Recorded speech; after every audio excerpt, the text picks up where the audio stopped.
23 conseils pour réussir ta prépa, c'est parti. Premier conseil, peut-être le plus évident, n'arrive pas en prépa avec du retard, bon sang. Tu ne peux pas arriver en prépa et ne pas être au moins un très bon lycéen. C'est pas possible. Il faut que tu saches dériver des fonctions les doigts dans le nez, que tu saches factoriser des expressions, que tu saches étudier le signe de polynôme de degré 2. Toutes ces choses-là doivent être ta routine. Si tu ne sais pas faire ça en rentrant en prépa, méfie-toi. Deuxième conseil qui suit le premier, si tu peux, arrive avec un petit peu d'avance. Commence pendant les vacances d'été, bon déjà à t'entraîner, il y a plein de fichiers, plein de ressources en ligne pour préparer son entrée en prépa, mais commence déjà un petit peu à survoler les chapitres nouveaux que tu vas étudier, par exemple les espaces vectoriels. Rien que le fait d'avoir lu le cours au préalable, ça va, quand tu seras en cours, te donner une petite longueur d'avance et tu verras, parfois c'est précieux. Troisième conseil, entraîne-toi à être rapide. Il y a une grande différence entre savoir faire quelque chose et savoir le faire dans le temps qui t'est imparti. Je ne suis pas en train de te dire qu'il faut que tu saches résoudre des problèmes de manière rapide, parce que ça, tu ne peux pas vraiment en changer. Si tu ne trouves pas la réponse, tu ne trouves pas la réponse. Par contre, le genre de truc comme mettre deux fractions au même dénominateur, factoriser une expression, dériver une fonction, tous ces trucs-là, tu peux t'entraîner à le faire plus rapidement. C'est pas normal de mettre plus de 5 minutes pour étudier une fonction et faire un tableau de variation, par exemple. Ça, je t'invite vraiment à t'entraîner pendant les vacances, à aller le plus vite possible pour ce genre de détails. Et attention à ne pas confondre vitesse et précipitation, ça va de soi. Quatrième conseil, entraîne-toi au calcul mental. Je sais, vous avez été biberonné à la calculatrice depuis votre plus jeune âge. La plupart d'entre vous ne connaissent pas les tables de multiplication. Ce n'est pas admissible, d'accord? C'est pas parce que les autres ne les connaissent pas que tu ne dois pas les connaître.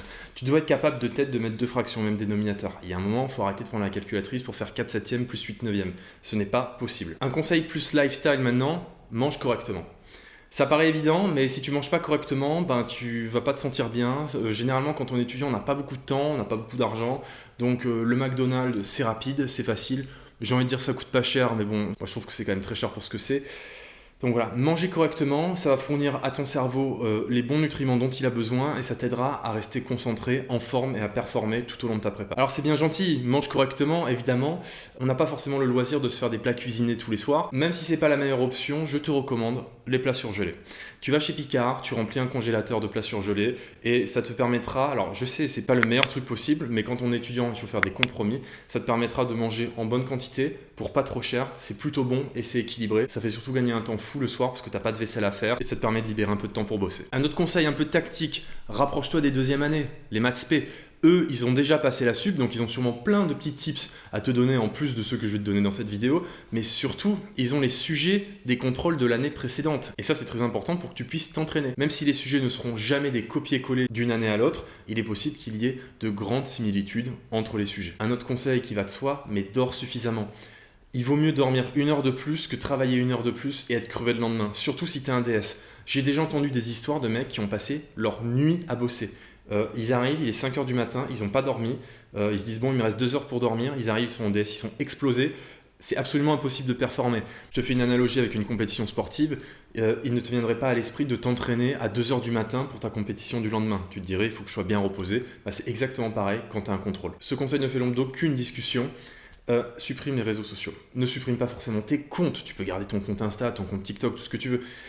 En semaine, au moins en semaine, il ne faut pas que tu aies les applications à disposition sur ton téléphone. Parce que la tentation d'aller sur Insta et TikTok, elle est forte et les choses sont faites pour que tu restes le plus longtemps possible dessus. Tu sais très bien comment ça fonctionne, donc supprime ces applications. Pendant 1 ou 2 jours, peut-être que ce sera difficile, mais tu vas voir qu'après on s'y fait. Moi, je ne les ai pas sur mon téléphone et du coup, je dois passer en moyenne 5 minutes par jour sur Instagram, sur mon ordi et ça suffit largement. Conseil suivant, bosse dans ta prépa. Il n'y a pas de meilleur cadre de travail que ta prépa. Les bons vieux tableaux créés, même si maintenant c'est beaucoup remplacé par des tableaux VLA que je déteste pour ma part, c'est le mieux pour se concentrer, pour prendre des notes, pour être productif.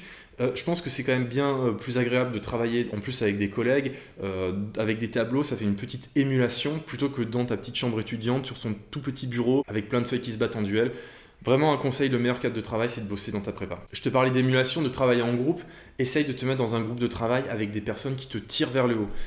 Il y a forcément des mecs qui justement seront sur Insta pendant les séances de révision. Ces mecs-là, tu ne les veux pas avec toi parce qu'ils vont vraiment te tirer vers le bas. Ils vont rien t'apprendre, ils vont pas te permettre de comprendre. Et au contraire, tu as des mecs qui sont hyper chauds, à qui tu pourras poser des questions. Tu verras que les bons sont ravis d'expliquer ce qu'ils ont compris aux moins bons. Donc rapproche-toi des bons et essaie de travailler avec eux. Quand on parle de bons, il n'y a pas plus bon qu'un prof. D'accord? Dans ta prépa, donc je te disais, travaille dans ta prépa, les profs sont à disposition. Et j'ai jamais vu un prof envoyer chier un élève. Donc, pose des questions au prof, bien évidemment, réfléchis un minimum à ta question. Voilà, il ne faut pas non plus sursolliciter les profs pour des questions basiques, d'accord? Réfléchis, pose de bonnes questions, et déjà les profs te diront, bon bah lui il bosse, et peut-être que de manière inconsciente, ils seront un petit peu indulgents avec toi si jamais tu écris une connerie sur ta copie. Bon ça j'avoue je garantis pas, mais ça vaut le coup d'essayer quand même. Un conseil qui va faire sûrement couler un peu d'encre, surtout s'il y a des cracks des maths qui regardent la vidéo, mais moi je vous conseille de ne pas chercher à tout comprendre. Un cours de maths, c'est proposition 1, lemme 28, 47 théorèmes. Il n'est pas la peine de chercher à comprendre toutes les démonstrations, parce que les profs de prépa, généralement, leur cours, c'est justement empiler les propositions, empiler les théorèmes, empiler les lemmes, empiler les corollaires, et de tout démontrer. Il n'est pas nécessaire que tu connaisses tous les théorèmes par cœur, que tu connaisses toutes les démonstrations par cœur. Ça n'a peut-être aucun intérêt pour savoir répondre aux exercices. Si tu peux te le permettre, évidemment, c'est mieux. Évidemment que c'est mieux. Mais si jamais tu sens que tu passes trop de temps à essayer de comprendre le cours, que au début de l'appliquer bêtement, je te conseille justement de changer de stratégie. Donc voilà, ne cherche pas à tout comprendre et tu vas voir qu'en faisant des exercices, tu vas remarquer les théorèmes qui sont les plus importants et ceux qui entrent le plus souvent en jeu. Un autre conseil qui va peut-être faire jaser, n'écoute pas forcément les retours d'expérience des personnes qui ont fait de très grandes prépas comme Louis le Grand, Henri IV, Ginette, etc. J'en ai entendu donner des conseils un petit peu abscons du style ça ne sert à rien de travailler pendant les vacances d'été avant la sup parce que le programme de maths il est tellement compliqué que dans tous les cas tu peux pas prendre d'avance, tu vas rien comprendre, etc. Ce conseil d'une absurdité étourdissante, voilà, donc évidemment c'est le premier conseil que je vous donnais, travaillez pendant les vacances, justement n'arrivez pas en étant un peu flottant comme ça, un peu mou sur les appuis, non, il faut être très solide sur les appuis, ça va démarrer direct, donc travaillez pendant les vacances, n'écoutez pas forcément ces gens qui peut-être n'ont pas forcément une empathie suffisante pour se mettre à la place de ceux qui n'ont pas des dispositions exceptionnelles pour les mathématiques. Alors encore une fois ça va faire débat. Je pense que quand on est accepté dans la meilleure prépa de France qui est Louis le Grand et qu'ensuite on va à Ulm, c'est quand même qu'on a des dispositions qui sont singulières, d'accord? Alors ces gens-là évidemment sont tous les premiers à vous dire qu'on peut tous faire des mathématiques, que c'est accessible à tous. Ouais, c'est pas mon avis, je pourrais peut-être le développer dans une vidéo, j'ai plein de choses à dire à ce propos. Un conseil d'organisation, il faut que tu connaisses les bons sites et les bonnes ressources sur internet. Alors, je sais que justement dans les grands lycées, Louis le Grand, Henri IV, il y a beaucoup de fichiers qui sont mis à disposition, des fichiers d'exercices, mais pour moi, le meilleur site sur lequel tu dois passer le plus clair de ton temps, et je parle pour les maths évidemment, j'ai pas l'alter ego pour la physique, c'est BibMath. Voilà.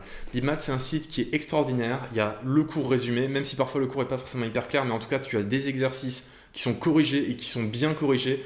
Tu as tout un tas de biographies de mathématiciens, donc ça c'est super intéressant. Tu as des quiz, des QCM, etc. Donc tu peux vraiment te tester. Et les exercices sont notés par niveau de difficulté. Donc BibMath, c'est le site sur lequel tu dois te rendre si jamais tu ne sais pas comment travailler. Un autre site qui est sympa si jamais tu as du temps, c'est Mathtraining. C'est un site qui est réservé aux élèves, enfin un site qui est réservé, non, qui était dédié à la base aux élèves qui voulaient se préparer aux Olympiades de maths. Et tu vas apprendre plein de choses, c'est très ludique. Maintenant, bon, effectivement, faire des maths pour jouer quand on a déjà beaucoup de maths à réviser, je ne sais pas si c'est le plus pertinent, mais bon, si tu as le temps, va faire un tour sur Mathtraining, je suis sûr que tu apprendras des choses. Autre conseil, il faut que tu aies les bons bouquins, parce que jusqu'à preuve du contraire, un bouquin ça ne peut pas bugger, alors qu'un site internet ça peut être en maintenance, d'accord? Un livre c'est jamais en maintenance, tu as toujours accès à ton livre. Donc les bonnes éditions, pour moi c'est Nathan, Ellipse. Surtout, il faut que tu connaisses les bons auteurs. Bon, pour le lycée, il y a Jean-Louis Fro, il y a les mathématiques d'excellence qui sont exceptionnelles. De manière générale, Ellipse, c'est très bien. Et il y a les éditions Prépatience qui sont dirigées par Bertrand Hochkorn, qui sont très bien. Je te recommande vraiment de ne pas aller vers Dunode. Dunode, j'ai eu que des problèmes parce que les corrections ne sont pas dans le bon ordre, les corrections sont fausses, il y a des erreurs dans l'énoncé. Donc vraiment, ne perds pas ton temps. Je me souviens d'une soirée que j'avais passée en prépa. J'ai passé toute ma soirée à essayer de faire un exercice de physique. Et en fait, l'énoncé, il y avait des erreurs dans l'énoncé, il y avait des erreurs dans la correction. Donc c'était une soirée de révision perdue. Et ça, au bout d'un moment, ça casse le moral. Autre conseil, un petit peu tangent, ne note pas le cours. C'est pas possible d'écouter, noter et comprendre le cours en même temps. D'accord? Si tu dois te concentrer sur ce que dit le prof. Le cours, tu le trouveras disponible sur Internet. Il y a des PDF qui sont écrits en LaTeX, qui sont parfaitement résumés. Si tu écris le cours, déjà, première chose qui va se passer, dans 90% des cas, tu vas mettre par exemple une intersection au lieu d'une union. Parce que tu vas tellement écrire vite, déjà tu vas écrire comme un cochon, tu vas peut-être avoir du mal à te relire. Les deuxièmes années, ils l'ont noté le cours, peut-être, d'accord? Il y en a certains qui ont fait des fiches et tout.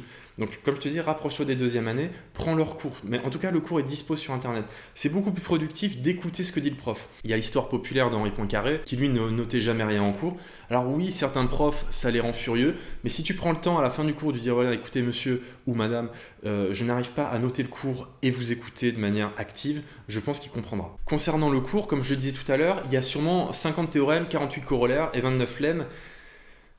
Ils sont pas tous importants. Donc, la méthode pour travailler efficacement, tu prends des exercices on va dire de difficulté croissante et tu essaies de les résoudre. Et tu vas voir que les théorèmes principaux, ce sont ceux qui vont te permettre de résoudre 90% des exercices, d'accord? Donc, tu as 20% des théorèmes qui te permettent de résoudre 80% des exercices. Ça, c'est ce qu'on appelle la loi de Pareto.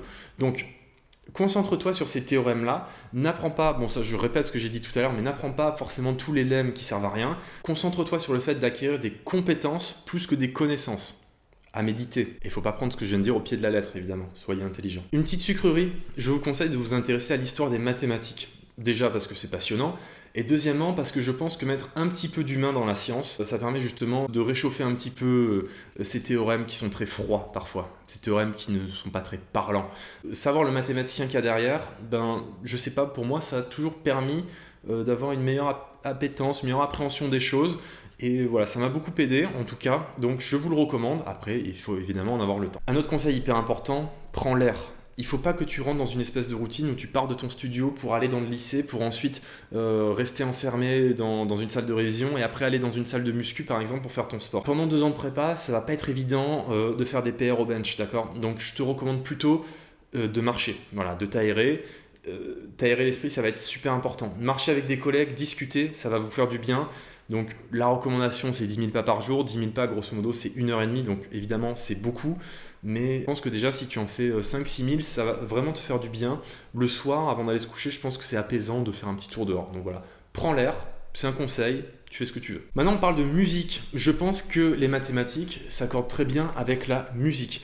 Néanmoins, pas toutes les musiques, évidemment. Alors, il y a ceux qui vont jurer uniquement par la musique classique ou le jazz et les musiques, on va dire les musiques savantes, les musiques intellectuelles. Alors moi j'adore Chopin par exemple, je suis incapable de travailler en écoutant Chopin parce que c'est tellement dense, c'est tellement riche comme musique que mon cerveau il n'arrive pas à la fois à produire un contenu intellectuel et se concentrer sur la musique, c'est pas possible. Moi j'ai toujours écouté de la musique électronique, pas de la techno de fou malade comme ça, de la musique électronique assez douce, je pourrais éventuellement partager certains titres dans les commentaires si ça vous intéresse. Évite le rap. Le rap, je pense que c'est vrai, déjà parce qu'il y a des paroles. Toute la musique avec des paroles, je pense que ça empêche de se concentrer. Et bon, le rap, il y a une sorte de rythme un peu lancinant, un peu lent, qui, à mon avis, n'incite pas à la rectitude d'esprit. Voilà, donc c'est mon avis, mais je pense que le rap pour travailler, c'est pas terrible. En tout cas, quoi qu'il en soit, fais-toi une playlist que tu as plaisir à écouter, avec laquelle tu es performant intellectuellement. Un conseil qui va peut-être faire débat également, je te conseille de bouffer des corrections. Les corrections, c'est hyper important pour comprendre et acquérir de nouvelles compétences. En fait, ce que je crois, c'est qu'effectivement, il est très jouissif de trouver la solution tout seul à un exercice, et encore mieux à un problème. Cependant, il faut savoir doser. Si ça fait 3 heures que tu butes sur le problème et qu'en fait ça ne t'a rien appris, vaut mieux regarder la solution. Et là, tu vas dire, purée, ouais d'accord, ok, j'ai compris. Donc le fait d'avoir planché sur l'exo et de regarder la correction ensuite, c'est bien. Si tu regardes directement la correction, bien évidemment, c'est contre-productif. Mais ne te prive pas de regarder la correction parce que c'est une grande tendance, c'est une grande mouvance de dire oui, il ne faut pas regarder la correction, c'est tricher, c'est pas pertinent. Je pense pas que ce soit le cas. Les corrections, ça va t'ouvrir l'esprit et ça va, je pense, enclencher certains schémas de résolution. Moi, en tout cas, j'ai énormément progressé quand j'étais en prépa, en essayant les exos. Quand j'y arrivais pas, je regardais le corrigé. Ah oui, c'est vrai. Et comme par hasard, j'arrivais à faire celui d'après. Donc, ne te prive pas de regarder les corrections. Et ça me mène au sujet suivant, donc au conseil suivant. Range ton ego. D'accord, il y en a peut-être qui vont pas avoir besoin de regarder les corrigés. Toi, peut-être que tu en auras besoin. Il n'y a pas de problème en fait. Il y a des gens qui seront meilleurs que toi, il y a des gens qui seront meilleurs que ceux qui seront meilleurs que toi. Les maths, on va avoir tendance à te dire on est tous égaux, on peut tout. Non, c'est pas vrai. Il y en a qui sont plus prédisposés que d'autres, il y en a qui ont fait plus de maths que toi dans leur vie, il y en a qui ont eu de meilleurs professeurs que toi dans leur vie. Et cet amoncellement de détails, en fait, à la fin, ce n'est plus un détail. D'accord? Donc, il y a des mecs qui seront beaucoup plus performants que toi. Range ton ego, c'est pas grave. Le but, c'est que tu atteignes tes objectifs, que tu aies l'école que tu veux, que tu aies un bon classement dans la classe. Tu n'as pas besoin d'être le premier pour te sentir bien. Ok, donc en maths, Je trouve que la communauté mathématique, de manière générale, n'a pas forcément un très bon état d'esprit. Il n'y a qu'à regarder les commentaires sous les vidéos de maths ou quand on parle d'exercice. J'ai souvent vu des commentaires de moi je sais mieux que toi, moi j'ai fait plus d'études que toi, moi j'ai un doctorat de ci, toi t'as que. Enfin voilà. Donc il peut y avoir une espèce de compétition intellectuelle un peu malsaine. Ne tombe pas là-dedans, c'est pas très intéressant. Et le dernier conseil qui va peut-être en surprendre quelques-uns, habillez-vous correctement pour travailler. Ce que je veux dire par là, c'est que on peut avoir tendance, surtout quand on travaille chez soi dans son studio, par exemple le dimanche quand la prépa est fermée, à rester en pyjama. Ça, je vous garantis, en tout cas chez moi ça a toujours été le cas, que rester en pyjama, ça ne m'a jamais donné envie de travailler. Tandis que se dire, allez, je vais me prendre une bonne douche, éventuellement une douche froide pour se réveiller, et se mettre un petit t-shirt, un pantalon et tout, s'habiller correctement, je sais pas, moi ça me mettait dans une dynamique de travail, ça me mettait dans une dynamique de sérieux, et voilà, donc essayez, ceux qui n'ont jamais essayé, même aller en cours en vous apprêtant un minimum, sans sortir la cravate non plus, mais apprêtez-vous un minimum et vous allez voir que naturellement, vous n'allez pas vous tenir comme ça en cours, abachi, d'accord, à moitié endormi, mais vous allez être plutôt comme ça, plutôt attentif. Voilà. Ça donne envie. Enfin, en tout cas, moi, ça a toujours été le cas. J'ai certains collègues à qui j'ai donné le conseil et qui m'ont remercié après coup. Voilà, donc c'est une certaine philosophie de vie, évidemment, vous pouvez ne pas être d'accord. En tout cas, je serais ravi d'en débattre avec vous dans les commentaires. Donc n'hésitez pas, si vous avez des retours d'expérience, à les faire. Si vous avez fait des classes préparatoires, vous le dites dans les commentaires et vous me dites sur les 23, 24 ou 25 conseils que j'ai donnés, ceux qui vous ont paru les plus pertinents. N'hésitez pas à mettre un petit like, ça m'aide beaucoup. Et sinon, je vous dis à la prochaine.